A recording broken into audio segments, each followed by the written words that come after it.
കൊന്നതിന്റെ എക്സ്പീരിയൻസാ. പെട്ടെന്നൊന്നും മനസ്സ് തളരില്ല. സർ,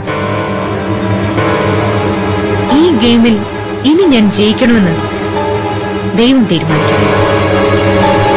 ദൈവത്തിന്റെ പട്ടികയിൽ ഗ്ലോറിയുടെ പേരാണ് എഴുതപ്പെട്ടിട്ടുള്ളതെങ്കിൽ ഹോസ്പിറ്റലിൽ നിന്ന് വിശേഷപ്പെട്ട വാർത്തകൾ ഇനിയും പുറത്തുവരും.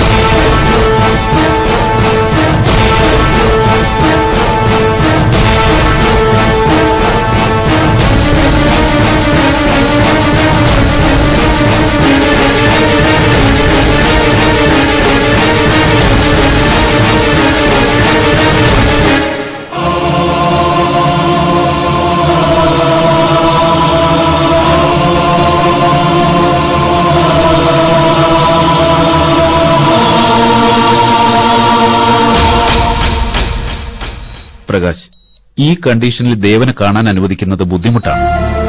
വെറുമൊരു ബോധക്ഷയമാണെന്ന് വിശ്വസിക്കുന്ന അയാൾ ഈ അവസ്ഥയിൽ യമുനയെ കണ്ടാൽ... വേണ്ട ഡോക്ടർ, അങ്കിളിന്റെ കണ്ടീഷൻ ബെറ്റർ ആവുന്നവരെ ഞങ്ങൾ എന്തെങ്കിലും കള്ളം പറഞ്ഞോളാം. ഡോക്ടർ, ഈ അവസ്ഥ ഒരുപക്ഷെ പെട്ടെന്ന് ബോധത്തിലേക്ക് തിരിച്ചു വരാം. ചിലപ്പോ ഒരു ദിവസം കൂടി എടുത്തെന്നും വരാം.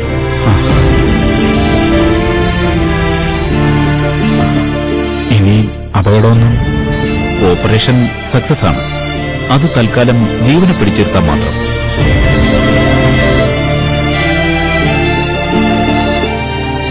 തലച്ചോറിന്റെ പ്രവർത്തനം സാധാരണ നിലയിലേക്ക് മടങ്ങിയതിനു ശേഷം ഒരു മേജർ ഓപ്പറേഷൻ നടത്തേണ്ടി വരും.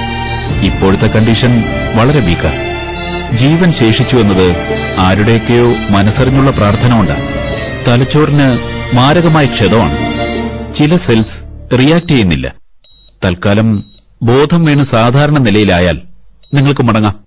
2-3 മാസത്തിനുള്ളിൽ ഓപ്പറേഷൻ നടത്താം. അതുവരെ വളരെ സൂക്ഷിക്കണം.